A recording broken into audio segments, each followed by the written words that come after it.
आप देख रहे हैं इंडिया टाउन न्यूज, भारत की बात।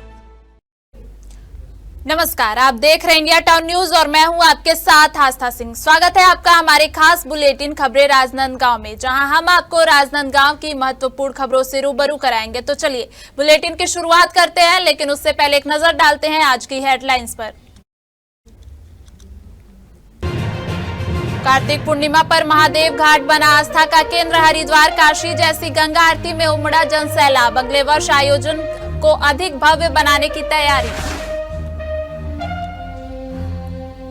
17 लाख की इनामी नक्सली ने किया आत्मसमर्पण। कमला सोड़ी ने हिंसा छोड़ मुख्य धारा में वापसी की। कई नक्सली वारदातों की योजना में रही शामिल। यूनिक नंबर के बिना मोटरसाइकिलें सड़कों पर। राजनांदगांव में नियमों की अनदेखी। यूनिक नंबर नियम पर प्रशासन की चुप्पी।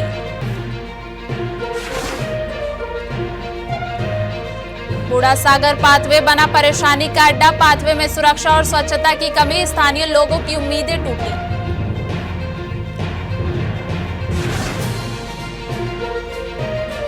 प्राइवेट फैक्ट्री के खिलाफ श्रमिकों को बड़ी जीत। श्रम न्यायालय का ऐतिहासिक फैसला। श्रमिकों के अधिकारों की हुई सुरक्षा। एक प्राइवेट फैक्ट्री में काम करने वाले 256 श्रमिकों को लंबे समय से बकाया वेतन और अन्य लाभ नहीं मिलने पर श्रम न्यायालय ने ऐतिहासिक फैसला सुनाया है।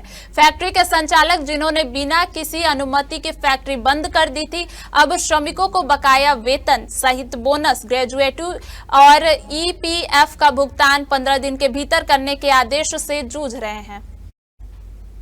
दरअसल श्रमिक निरीक्षक राजनांदगांव की जांच में पता चला कि 1 मार्च 2014 से मार्च 2016 तक श्रमिकों का वेतन नहीं दिया गया था। कुल 256 श्रमिकों के मामले दर्ज किए गए, जिनमें से 66 मामले पीडब्ल्यूडी एक्ट के तहत और 35 मामले पेमेंट ऑफ वेजेस एक्ट के तहत श्रम न्यायालय में विचारण के लिए भेजे गए। श्रम न्यायालय के अधिकारी ने पूरी जांच और सुनवाई के बाद 35 मामलों में फैक्ट्री के मालिक को श्रमिकों के बकाया वेतन का 10 गुना पेनाल्टी सहित भुगतान करने का आदेश पारित किया। यह राशि करोड़ों रुपए में बताई जा रही है। फैसले में कहा गया है कि फैक्ट्री के मालिक ने जानबूझकर श्रमिकों को ठेकेदार के कर्मचारी बताने का प्रयास किया था, ताकि उनके अधिकारों को कम किया जा सके। लेकिन न्यायालय ने इस दावे को खारिज करते हुए श्रमिकों के हक में ऐतिहासिक निर्णय सुनाया।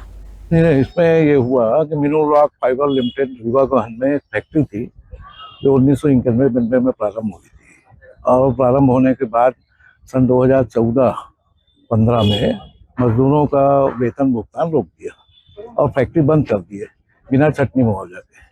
तो इसमें ये हुआ कि श्रम पदाधिकारी द्वारा निरीक्षण किया गया और पेमेंट ऑफ वेजेस एक्ट के तहत श्रीमान श्रम न्यायालय के समक्ष एक सरकार ने दावा पेश किया, जिसमें मान लो श्रमिक का 28 रुपये वेतन रोके तो उसका 10 गुना पेनाल्टी लगता है। तो लगभग 260 श्रमिकों का वेतन, उसका 10 गुना पेनाल्टी 1 मार्च 2014 से 31 अप्रैल 2015 तक का पेमेंट 12 महीने का, किसी का 8 महीने का, किसी का 10 महीने का, उसमें पेनाल्टी 10 गुना लगा। तो लगभग करोड़ों रुपये का वेतन भुगतान करने के लिए मिनरल रॉक रीवागंज फैक्ट्री के संचालक को दिया गया है आदेश। वो आदेश जो है वो 10/9/2025 को घोषित किया गया है। लगभग 67 केस में आदेश पारित करना था। अभी कितने में हुआ? 35 केस में आदेश पारित हुआ, जो लगभग करोड़ों रुपए का है। यह ऐतिहासिक फैसला है श्रम न्यायालय का। 10 साल बाद हमारा मजदूरों का आज ऐतिहासिक फैसला आया है, जो आज मजदूरों के पक्ष में गया हुआ है। और मिनरल रॉक फाइबर्स के संचालक आर.के. बद्रुका, जो आंध्र प्रदेश तेलंगाना के रहने वाले हैं, उसके कारण से केस में हमको 10 साल लग गया। और 10 साल बाद आज ये मजदूरों को न्याय मिली है। और न्याय के साथ साथ में जो श्रम पदाधिकारी जो हमारे इस केस के जो लगाए थे, आज 1 मार्च 2014 से केस लगा था और आज 2026 में आज फैसला आया है। और इसमें श्रीमान पीठासीन अधिकारी श्रीमान अमित जिंदाल जी के द्वारा ये निर्णय पारित किया गया है।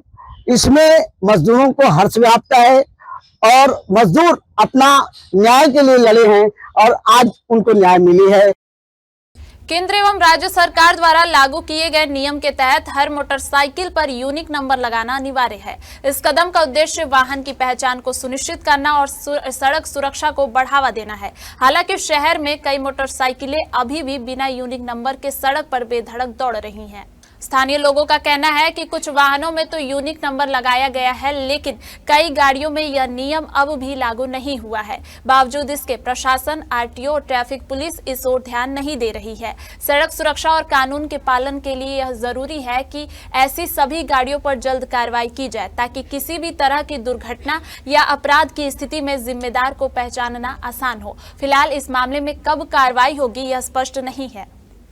छत्तीसगढ़ के खैरागढ़ छुई खदान गंडई क्षेत्र से एक बड़ी खबर सामने आ रही है, जहां 17 लाख रुपए की इनामी महिला नक्सली कमला सोडी ने पुलिस अधीक्षक के सामने आत्मसमर्पण किया है।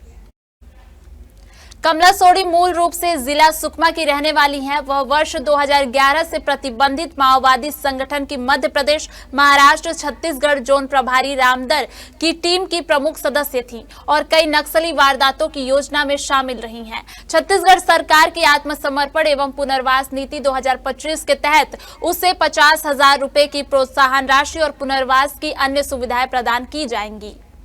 नक्सल उन्मूलन अभियान में खैरागढ़ पुलिस को एक अच्छी सफलता मिली है। नक्सलियों का जो संगठन है एमएमसी जोन, जो महाराष्ट्र, मध्य प्रदेश और छत्तीसगढ़ जोन के नाम से जाना जाता है, उसकी एक महत्वपूर्ण कैडर कमला सोडी, जो मूलतः सुकमा जिले की रहने वाली और 2011 से नक्सलियों के साथ जुड़ी है, उसने बकरकट्टा पुलिस थाने में स्वयं आकर वर्दी में सरेंडर किया है। तो जो हमारी पुनर्वास नीति है और जो सुरक्षा बलों का जो दबाव है, दोनों यहाँ पे दिखता है और नक्सल अभियान में एक महत्वपूर्ण कदम है हमारे लिए। धर्मनगरी डोंगरगढ़ में संत नामदेव महाराज की जयंती बड़ी धूमधाम से मनाई गई। इस अवसर पर नामदेव समाज के कार्यक्रम में विधायक हर्षिता स्वामी बघेल और नगर पालिका परिषद डोंगरगढ़ के अध्यक्ष रमन डोंगरे मुख्य अतिथि के रूप में उपस्थित थे। इस मौके पर विधायक हर्षिता स्वामी बघेल ने कार्यक्रम को संबोधित करते हुए कहा कि संत नामदेव महाराज एक महान संत और समाज सुधारक थे, जिन्होंने जीवन भर धर्म और समाज के हित में कार्य किया। उन्होंने समाज को अच्छे और सुसंगत संदेश दिए, जिनका अनुसरण आज भी किया जा रहा है। वहीं नगर पालिका परिषद उपाध्यक्ष ने संत नामदेव महाराज के साहित्यिक योगदान पर प्रकाश डालते हुए बताया कि संत ने मराठी में अभंग और हिंदी में पदों की रचना की है, जो आज भी भक्ति साहित्य में महत्वपूर्ण स्थान रखते हैं। वक्त हो चुका है एक छोटे से ब्रेक का। बने रहिए इंडिया टाउन न्यूज के साथ। कभी कभी चेहरे का छुपा दर्द दुनिया नहीं देख पाती है। दाग, मुहासे, झाइयां सब आपके आत्मविश्वास को कम कर देता है, पर अब नहीं, क्योंकि Rukhsana glow and fair face pack जो दे आपकी स्किन को वो प्यार जो सिर्फ प्रकृति दे सकती है। हर लेयर को साफ करे, हर दाग को करे हल्का और आपकी मुस्कान फिर से लौटाए। Because you deserve to glow naturally. Rukhsana herbal beauty product Amazon, Meesho और फ्लिपकार्ट में भी उपलब्ध। अमीन मोटर्स उड़ान ई रिक्शा छत्तीसगढ़ का नंबर 1 ई रिक्शा शोरूम, जहां आपको सभी प्रकार के ई रिक्शा के वैरायटीज उपलब्ध मिलेंगे। हमारा ई रिक्शा काफी मजबूत है और ये सालों साल चलता है, तो आज ही घर ले आइए आरटीओ इंश्योरेंस के साथ। हमारा पता है आमीन मोटर्स, प्यारेलाल चौक, जीई रोड, न्यायालय के पास, राजनांदगांव। 9827174038 7724047008। ब्रेक के बाद स्वागत है। वैकुंठ चतुर्दशी के पावन अवसर पर राजनांदगांव के श्री राम जानकी बाला मंदिर में पूजा अर्चना का आयोजन किया गया। इस अवसर पर मंदिर में विशेष तौर पर भगवान हरि और भगवान शंकर की संयुक्त पूजा की गई। मंदिर के पुजारी और हल्ददास वैष्णव ने बताया कि वैकुंठ चतुर्दशी हमारे धर्म में अत्यंत महत्वपूर्ण मानी जाती है। इस दिन तुलसी का पत्ता, कनेर का फूल और बेल पत्र भगवान की पूजा में अर्पित किए जाते हैं। इसे हरि और हर का मिलन कहा जाता है और ऐसा करने से वैकुंठ की प्राप्ति होती है। पूजा के बाद भक्तों ने श्री राम, जय राम और ओम नमो भगवते वासुदेवाय, श्रीमान नारायण नारायण हरि हरि के जाप किए और प्रसाद ग्रहण किए। मंदिर में बड़ी संख्या में श्रद्धालु उपस्थित रहे और जिन्होंने भगवान की आराधना कर आशीर्वाद प्राप्त किया। राजनांदगांव की थाना बसंतपुर पुलिस ने शराब तस्करी के खिलाफ विशेष अभियान के तहत एक आरोपी को गिरफ्तार कर अवैध शराब जब्त की है। यह कार्रवाई पुलिस अधीक्षक अंकिता शर्मा के निर्देश में की गई।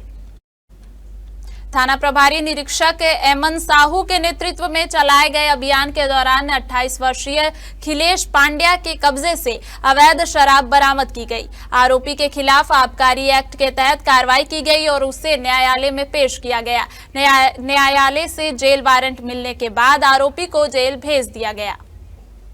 कार्तिक पूर्णिमा के पावन अवसर पर नगर का ऐतिहासिक दाऊचौरा स्थित महादेव घाट श्रद्धा और भक्ति के रंग में रंग गया।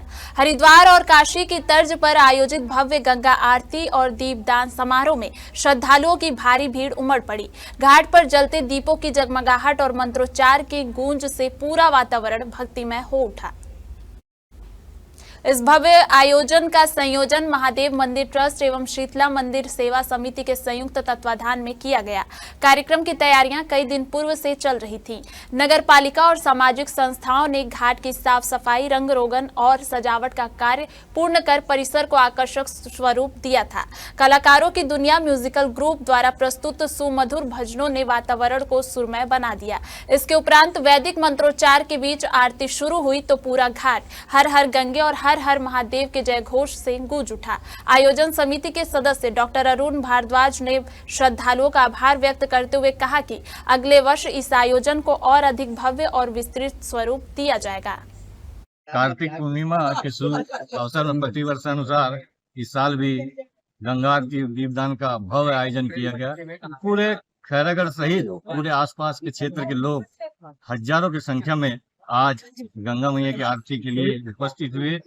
दिल से उनको बहुत बहुत धन्यवाद देते हैं कि इस प्रकार से आज भी हमारे शहर के क्षेत्र के लोग, चाहे माताएं बोले, भाई बोले, सभी धर्म के प्रति आस्था रखते हैं और आज गंगा मैया की आरती में अपनी उपस्थिति दी। आज गुरु नानक जयंती है और गुरु नानक जयंती के पावन अवसर में कार्तिक पूर्णिमा भी है और कार्तिक पूर्णिमा के अवसर में महादेव घाट में आज गंगा आरती का आयोजन रखा गया है, जिसमें हम लोगों को सम्मिलित करके गंगा माँ का आशीर्वाद लेने का सौभाग्य मिला है। और ये सौभाग्य हमारे नगर के हमारे आयोजक समिति के लोग हर साल ऐसे ही गंगा आरती की पूजा करते हैं और हम लोगों ने यहाँ कुछ कमी देखा है। हम लोग चाहते हैं कि यहाँ साफ सफाई में थोड़ा सा ध्यान दें। जो भी लगेगा राशि हम तो देने के लिए तैयार हैं, लेकिन जो यहाँ साफ सुथरा होना चाहिए ये हम सबकी जिम्मेदारी है। एक जनप्रतिनिधि बस के लिए हर जनता की जिम्मेदारी। हिंदू धर्म के प्रतीक है, हमारे तीज त्योहार है, तो हम सबको मिलकर साफ सफाई में ध्यान देना चाहिए। राजनांदगांव नगर निगम द्वारा बूढ़ा सागर में पाथवे का निर्माण जनता की सुविधा के लिए किया गया था ताकि लोग वहां टहलने और समय बिताने आ सकें, लेकिन स्थानीय लोगों ने बताया कि पाथवे के निर्माण के बाद भी वहां हालात चिंताजनक बने हुए हैं। स्थानीय लोगों का कहना है कि पाथवे पर कचरा फैला हुआ है और सफाई की कोई व्यवस्था नहीं है। साथ ही पाथवे शराबियों का अड्डा बन चुका है, जहां लोग रात के समय शराब पीते हैं और खाली बोतलें खुले में पड़ी रहती है। इस स्थिति में स्थानीय निवासी निराश हैं और सवाल उठा रहे हैं कि ऐसे पाथवे बनाने का क्या फायदा जहां लोग आ जा नहीं सकते और जो जगह सुरक्षा एवं स्वच्छता के दृष्टिकोण से उपयुक्त नहीं है। नगर निगम की ओर से फिलहाल इस समस्या पर कोई ठोस कार्रवाई नहीं की गई है, जिससे क्षेत्रवासी नाराज हैं और प्रशासन से जल्द सुधार की उम्मीद कर रहे हैं। हमारे खास बुलेटिन खबरें राजनांदगांव में फिलहाल इतना ही। देश प्रदेश की तमाम बड़ी खबरों से अपडेट रहने के लिए बने रहिए इंडिया टाउन न्यूज के साथ। नमस्कार। आप देख रहे हैं इंडिया टाउन न्यूज, भारत की बात।